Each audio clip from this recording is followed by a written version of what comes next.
Distinguished guests, the President of the United States and Dr. Biden, accompanied by Second Gentleman Douglas Emhoff, Ann Neuberger, Rabbi Elliot Cosgrove, and David Solomonov.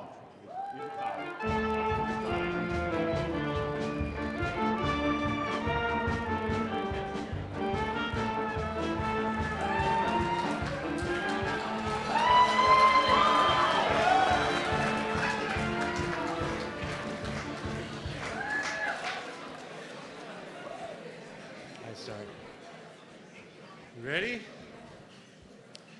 Good evening, everyone. Great to see you all. On behalf of President Biden, First Lady Jill Biden, and my wife, Vice President Harris, welcome to the White House and happy pre-Hanukkah. And to the President and First Lady, thank you so much for your friendship, your kindness, your support over these last 4 years. Kamala and I are forever grateful, and we love you so much. Thank you. I'm just looking around this room, and I see so many familiar faces, and I'm reminded of when I first came into this role as the first ever Second Gentleman.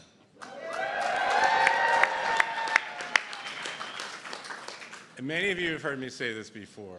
Now, I thought being the first man ever in this role was going to be a pretty big deal. And it was. But it turned out that being the first Jewish person ever to be a White House principal was an even bigger deal. And I promised that I would continue as Second Gentleman to live openly, proudly, and with joy as a Jewish person.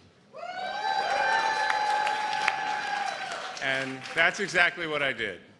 And with Kamala's love and encouragement, I was able to do that every step of the way.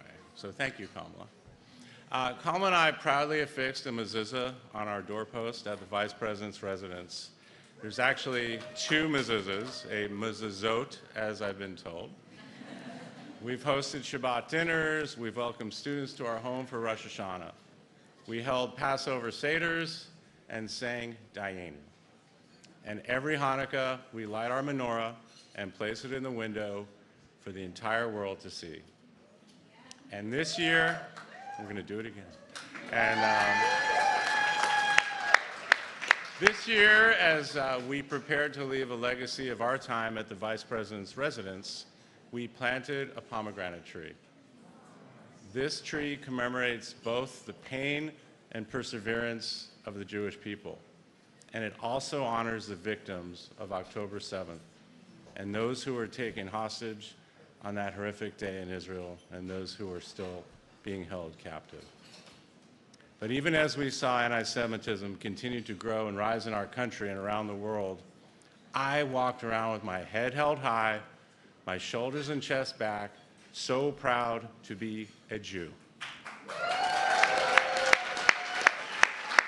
And everywhere I went, I encouraged our community to do the same, not to cower and not to live in fear, ever. And in spite of this scourge of anti-Semitism, we came together. And I was proud to host many of you at a round table at the White House where we discussed how to overcome this hate. And then we worked together to create the first ever national strategy to counter anti-Semitism. And we could not have done it without this guy, President Biden. We really couldn't. This is historic.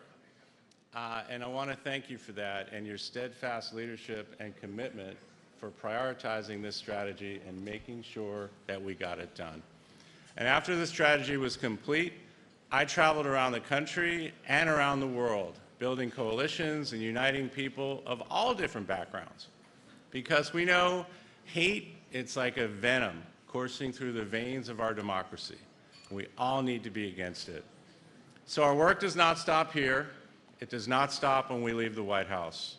So tonight, I am rededicating myself to fighting anti-Semitism and hatred of all kinds. And I'm going to continue to speak out when it matters most, and I'm going to continue to show up for our community when these challenges persist.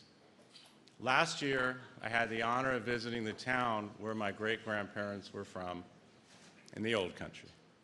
I never thought that this kid, born in Brooklyn, raised in Jersey, whose great-grandparents fled persecution from what is now Poland, would be standing here today in the White House with the President of the United States. I am so honored to have served as your nation's first ever second gentleman, and I thank you for welcoming me so warmly. So now, please join me in welcoming Deputy National Security Advisor for Cyber and Emerging Technology, Ann Neuberger. Thank you so much.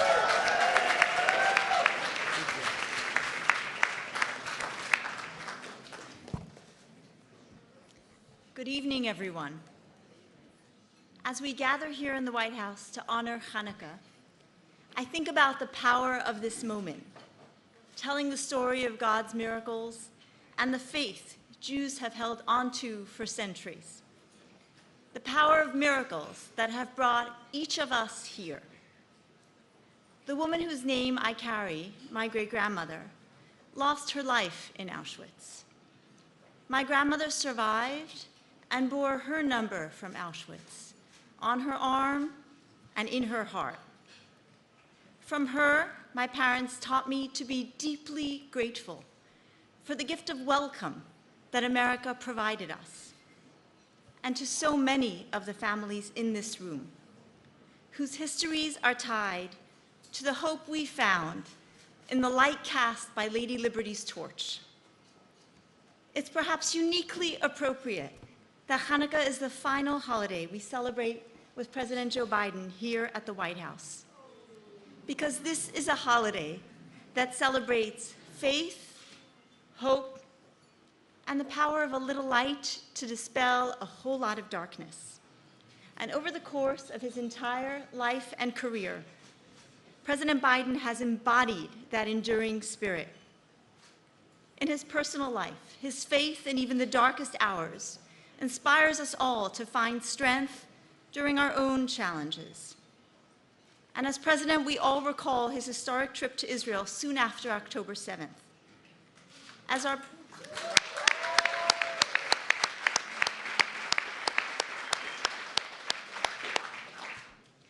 our people reeled from pain, President Joe Biden came to pay a Shiva call. He came to mourn with us, to hold us through our suffering, and remind us to never lose hope. That's President Joe Biden, always inspiring people to lead with dignity, integrity, and faith, and to spread their light in the darkness. As a community, our deep appreciation, Mr. President, is more than words can ever say.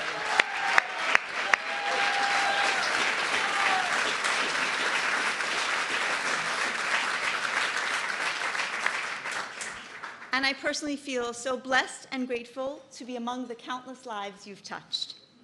Thank you for your leadership and for all you represent to the Jewish community, to America, and to the world. Ladies and gentlemen, please welcome the President of the United States.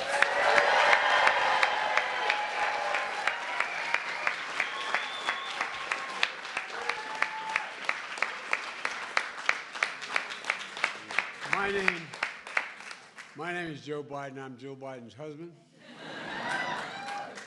And I was raised by, some of you know me well, by a righteous Christian, my dad. My dad used to come home and rail against the fact that we didn't let the ship in after Auschwitz. We didn't bomb the railroad tracks, etc. And my dad would always talk about our obligations. And my dad was the one who inspired me. And I see my fellow father-in-law out there, Ronnie Olivier. Ronnie is a good friend. And what happened was that my dad always thought that we had an obligation to step up and talk about what happened. And he inspired me to take every one of my children and grandchildren, when they reached the age of 14, their first trip in an aircraft overseas was to Auschwitz, camp, that I wanted them to see what it was like. I wanted them to see that no one could have misunderstood what was going on in those camps. And so they toured the camps. They toured them, so I wanted them to know that you couldn't pretend it didn't happen, and it should never happen again. And so I learned a long time ago, you don't have to be a Jew to be a Zionist. I'm a Zionist.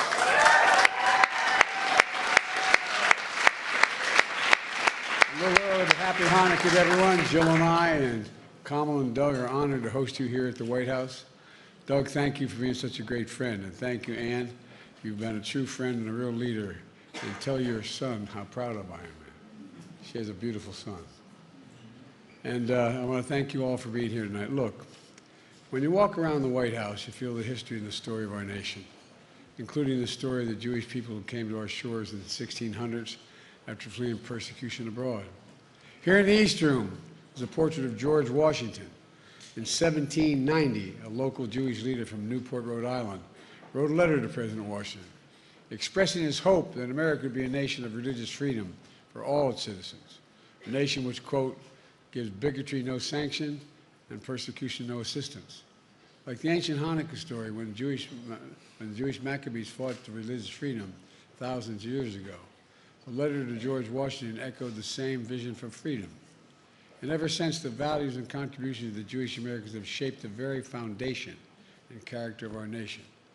That's why 2 years ago, Jill and I displayed the first ever permanent White House menorah, made of the original wood from the White House building. We displayed it again tonight to make clear that history and vibrancy of the Jewish life is woven into the fabric of America, every aspect of it.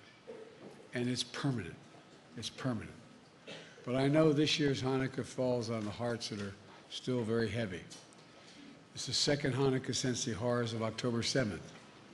Over 1,000 slaughtered, hundreds taken hostage, unspeakable sexual violence, and so much more. The trauma of that day and its aftermath is still raw and ongoing. I've gotten over 100 hostages out, and I will not stop till I get every single one of them home.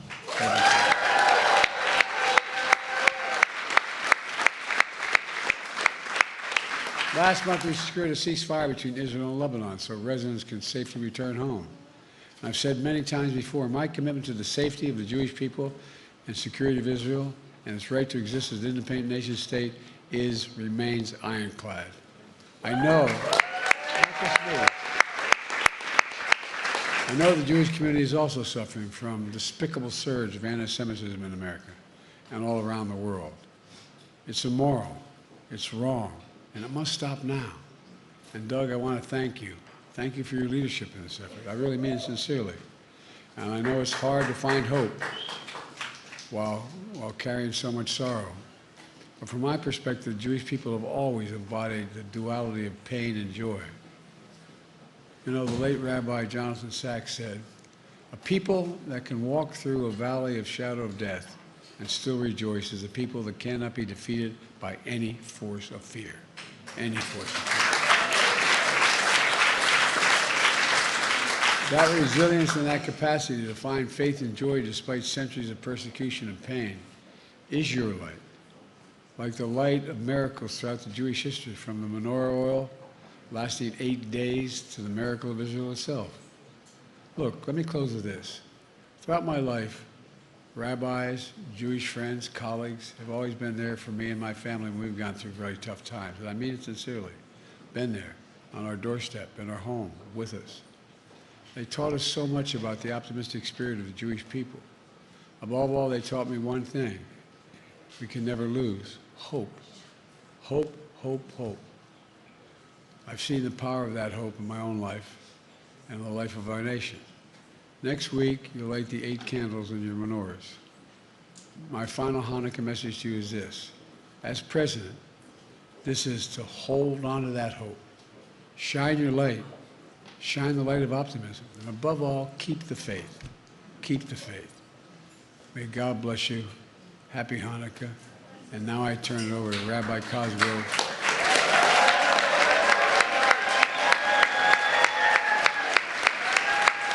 Rabbi Cosgrove, who, by the way, who I visited his synagogue in New York. He was so nice to me afterward, too. Rabbi, it's all yours, kid. Go get him.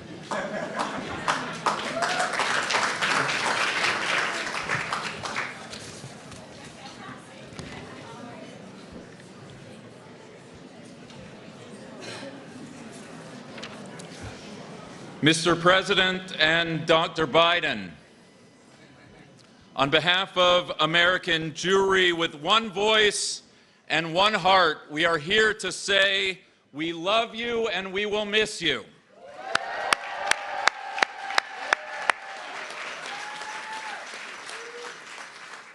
We love you for your lifelong friendship with and support for the Jewish people, the lessons taught to you by your father of blessed memory on the price of inaction, and the lessons you have taught us all on the perils of indifference. Thank you for taking a stand against the scourge of anti-Semitism and for your steadfast support of Israel, especially in our darkest hour on October 7th, and ever since, protecting Israel's security, working to bring hostages home, and easing the suffering of all people, Israelis and Palestinians alike. Thank you for the legacy you leave for all of us of empathy, of civility, and being a mensch that is the heart of our great nation. Mr. President and Dr. Biden, for all these and so many more reasons, we love you and we will miss you.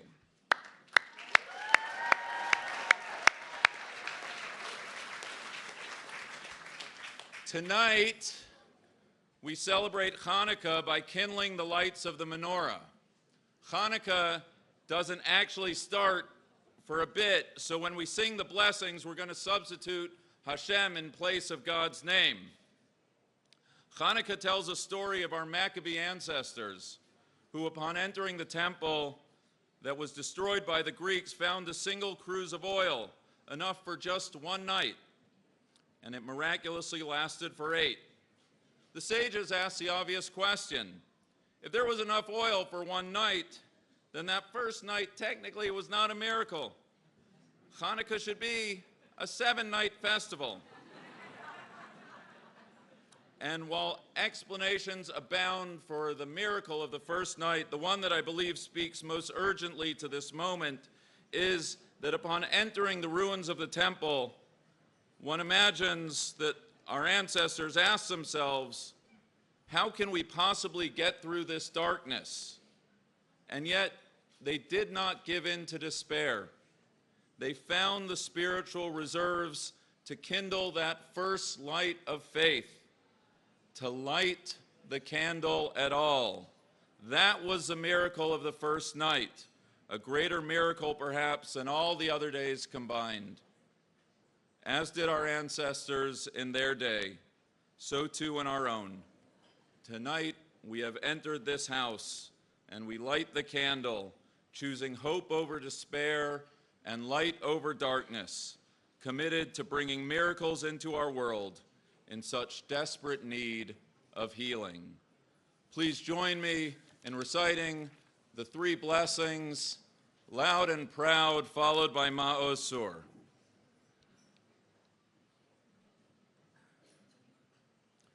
Baruch atah Adoshem, Elokeinu melech haolam, asher kitshanu b'mitzvotav, v'tzivanu lehadlik ner shel Chanukah. Baruch atah Adoshem, Elokeinu melech haolam, she'asa nisim lavoteinu